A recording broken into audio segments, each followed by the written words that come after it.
तो दोस्तों फाइनली काफ़ी लंबे इंतजार के बाद लेंसकार्ट का आईपीओ अब आपको 31 अक्टूबर से देखने को मिल जाएगा। जी हाँ दोस्तों, ये आईपीओ 31 अक्टूबर से 4 नवंबर के बीच में ओपन रहेगा। बट हालांकि दोस्तों आईपीओ आने से पहले जिस तरह इस आईपीओ का हाइप बना हुआ था, वो हाइप अब खत्म होते हुए नजर आ रहा है, क्योंकि ये जो आईपीओ है बहुत सारे नेगेटिव फैक्टर के साथ मार्केट में ओपन होने जा रहा है। इसलिए पहले जहां इसके ग्रे मार्केट में वही लगभग आपको 30% के आसपास डिमांड देखने को मिल रहा था, वहीं अब इसके ग्रे मार्केट में लगभग 20% के आसपास डिमांड बना हुआ है। एंड ये भी जीएमपी अभी आगे सस्टेन करेगा या फिर नहीं करेगा, वो हम वीडियो के अगले पार्ट में बात करेंगे। तो आप दोस्तों बस इस वीडियो के अंत तक बने रहें, क्योंकि इस वीडियो में हम लोग इस आईपीओ के हर एक डिटेल को एकदम से डिटेल में डिस्कशन करने की कोशिश करेंगे। वो या तो कंपनी के बिजनेस के बारे में हो गया, या फिर इसके फंडामेंटल के बारे में हो गया, या फिर मोस्ट इंपॉर्टेंट कंपनी के वैल्यूएशन के बारे में हो गया। एंड सबसे लास्ट में इसके जीएमपी को एनालिसिस करते हुए बात करेंगे कि हमें इस आईपीओ में अप्लाई करनी चाहिए या फिर नहीं करनी चाहिए। अप्लाई करनी चाहिए तो लिस्टिंग गेंस के हिसाब से अप्लाई करनी चाहिए, या फिर लॉन्ग टर्म या फिर शॉर्ट टर्म का व्यू लेके हमें इस आईपीओ में अप्लाई करनी चाहिए। तो आप दोस्तों बस इस वीडियो के अंत तक बने रहें, ताकि ओवरऑल आपको इस आईपीओ में क्या डिसीजन बनानी चाहिए उसका एक क्लियर पिक्चर मिल सके।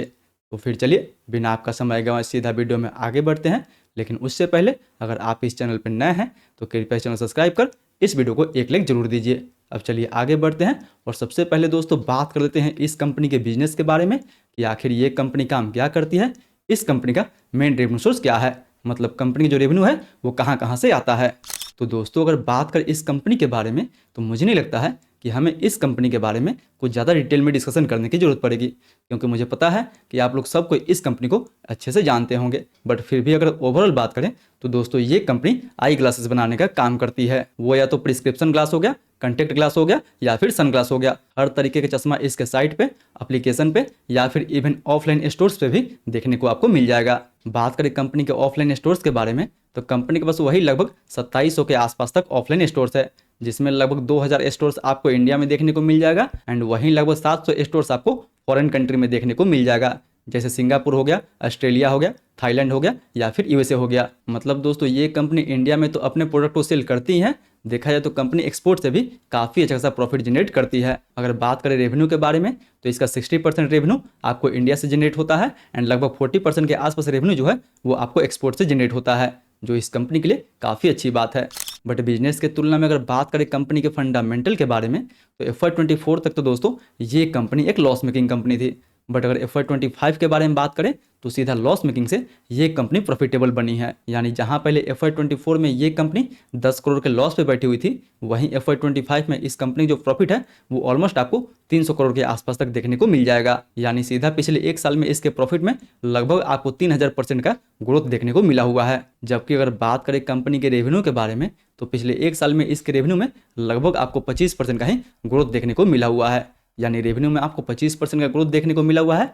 बट प्रॉफिट के बारे में बात करें तो प्रॉफिट में लगभग आपको 3000% का ग्रोथ देखने को मिला हुआ है। एंड ना ही ये ग्रोथ केवल इसके रेवेन्यू एंड प्रॉफिट तक सीमित है, बल्कि अगर बात करें कंपनी के प्रॉफिट मार्जिन के बारे में, तो कंपनी का मार्जिन भी काफ़ी हैंडसमली इंप्रूव हुआ है। फिलहाल FY25 तक कंपनी जो मार्जिन था वो लगभग आपको 4.5% के आसपास तक देखने को मिल जाएगा। बट अगर बात करें FY25 के फर्स्ट क्वार्टर के revenue, profit and profit margin के बारे में, तो यहाँ पे आपको इसके revenue, profit and profit margin में स्लाइटली डिक्रीज देखने को मिल जाएगा। इसीलिए हमें इसके एक साल के प्रॉफिट पे तो बिल्कुल विश्वास नहीं करनी चाहिए, क्योंकि वैल्यूएशन ज़्यादा पाने के लिए एक कंपनी जब प्रॉफिटेबल होती है तो ही वो अपना आईपीओ लेके आती है। इसीलिए हमें किसी भी आईपीओ के केवल उसके एक साल के नंबर पे तो बिल्कुल विश्वास नहीं करनी चाहिए। वहीं इसका ROE 4.8%, ROC almost 14% and debt to equity 0.06 का है। मतलब दोस्तों कंपनी के ऊपर लोन काफ़ी कम है, ये कंपनी के लिए काफ़ी अच्छी बात है।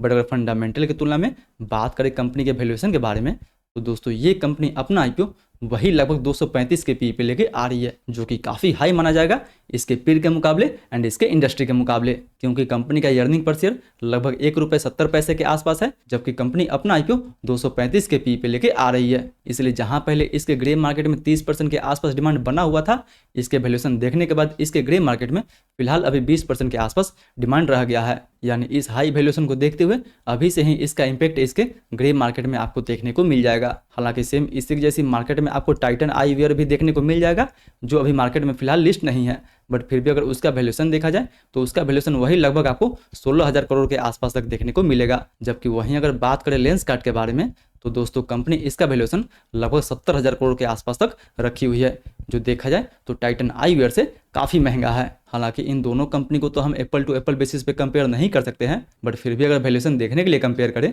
तो जी हाँ दोस्तों, लेंसकार्ट का जो वैल्यूएशन रखा गया है वो काफ़ी हाई रखा गया है। एंड दोस्तों इसके हाई वैल्यूएशंस को लेकर कंपनी का ऑनर पीयूष बंसल का ये कहना है कि ये जो वैल्यूएशन रखा गया है वो कंपनी के लॉन्ग टर्म ग्रोथ को देखकर रखा गया है। बट फिलहाल दोस्तों लॉन्ग टर्म में तो उनको बेनिफिट हो सकता है, बट इन्वेस्टर्स को क्या मिलेगा? इन्वेस्टर्स को इस आईपीओ से आगे अभी कुछ नहीं मिलने वाला है, क्योंकि बहुत सारा ऐसे न्यू एज टेक्नोलॉजी कंपनी आई थी मार्केट में जो वैल्यूएशन की वजह से ही फ्लॉप हुई थी। वो या तो आप recently listed company urban company को देख ले, पेटीएम को देख ले या फिर मोबीक्विक को देख ले, सभी का वैल्यूएशन आईपीओ के समय हाई ही रखा गया था। एंड उसका नतीजा आप देख ही सकते हैं कि आईपीओ के बाद इन सभी आईपीओ में हमें काफ़ी ज़्यादा गिरावट देखने को मिल गया है। इसलिए कंपनी का फंडामेंटल तो कहीं हद तक ठीक है, बट इस कंपनी का वैल्यूएशन कहीं से भी जस्टिफाइड नहीं है।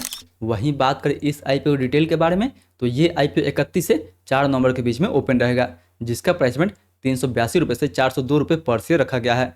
बात करें दोस्तों इस आईपीओ टोटल इशू साइज के बारे में तो इस IPO total issue size 7278 crore के आसपास रखा गया है, जिसमें से 5128 करोड़ का ऑफर फॉर सेल रहेगा एंड 2150 करोड़ का फ्रेश इशू होने वाला है। मतलब दोस्तों ये जो पैसा है वो कंपनी के पास जाने वाला है, जिसको ये कंपनी अपने बिजनेस ग्रोथ के लिए यूज करेगी। बट अगर बात करें ये 5000 करोड़ का बड़ा नंबर के बारे में तो दोस्तों ये पैसा कंपनी के प्रमोटर के पास जाने वाला है। मतलब इस आईपीओ से इस कंपनी को काफ़ी कम बेनिफिट होने वाला है, प्रमोटर को एंड ईयरली इन्वेस्टर्स को इस आईपीओ में बहुत ही ज़्यादा बेनिफिट होने वाला है। वहीं ₹2 के फेस वैल्यू पे मिनिमम हम इसमें 1 लॉट अप्लाई कर सकते हैं। एक लॉट में हमें 37 शेयर मिलेगा, जिसके लिए हमें 14,874 रुपये तक इन्वेस्ट करना होगा।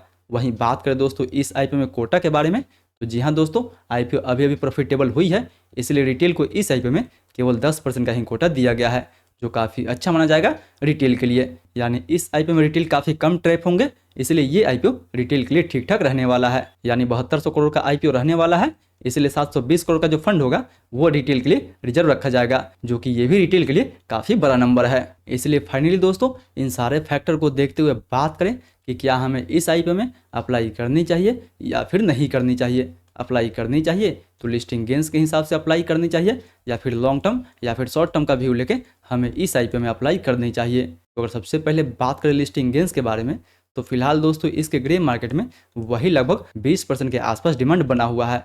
यानी अगर 20% के हिसाब से देखा जाए तो कहीं ना कहीं इस आईपीओ में लगभग 3000 के आसपास तक प्रॉफिट आपको देखने को मिल सकता है एज पर जीएमपी।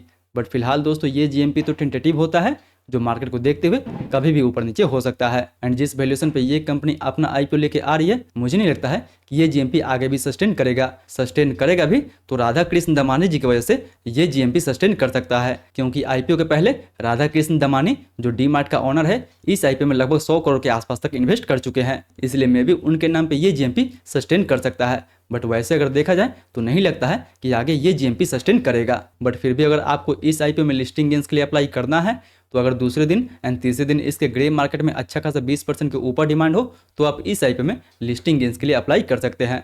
बट वहीं अगर बात करें कि क्या हमें इस आईपीओ में लॉन्ग टर्म या फिर शॉर्ट टर्म के लिए अप्लाई करनी चाहिए या फिर नहीं करनी चाहिए, तो नो फैक्ट दोस्तों, कंपनी जो बिजनेस है वो काफ़ी अच्छा है। कंपनी जिस तरीके से अपने आप को स्केल कर रही है वो काफ़ी अच्छा है। बट अगर बात करें कंपनी के वैल्यूएशन के बारे में तो दोस्तों कंपनी के वैल्यूएशन काफ़ी हाई रखा गया है।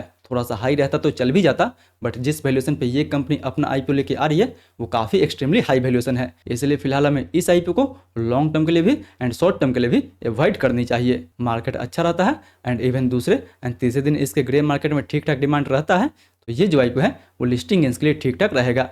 बट लॉन्ग टर्म के लिए एंड शॉर्ट टर्म के लिए तो टोटली हमें इस आईपीओ को अवॉइड करनी चाहिए। बाकी बात दोस्तों, ये तो था मेरा पूरा ऑब्जर्वेशन इस आईपीओ को लेकर। आपका क्या डिसीजन है? आप इस आईपीओ में लिस्टिंग गेंस के लिए अप्लाई करने वाले हैं या फिर लॉन्ग टर्म या फिर शॉर्ट टर्म के लिए अप्लाई करने वाले हैं, वो भी हमें नीचे कमेंट करके जरूर बताएं। एंड हाँ दोस्तों, इस आईपीओ को खुलने से पहले भी मार्केट में अभी 2 और आईपीओ खुलने वाला है, एक ओरकला इंडिया का एंड दूसरा एस्टर्ट्स का। एंड उन दोनों का वैल्यूएशन ठीक ठाक रखा गया है। तो फिलहाल अभी उन दोनों का रिव्यू आप नहीं देखे हैं तो ऊपर इसका दोनों का लिंक देखने को मिल जाएगा। इन दोनों वीडियो पे क्लिक करके आप इसका फुल रिव्यू देख सकते हैं। फिर मिलते हैं अगले वीडियो में, तब तक के लिए सेफ इन्वेस्टिंग।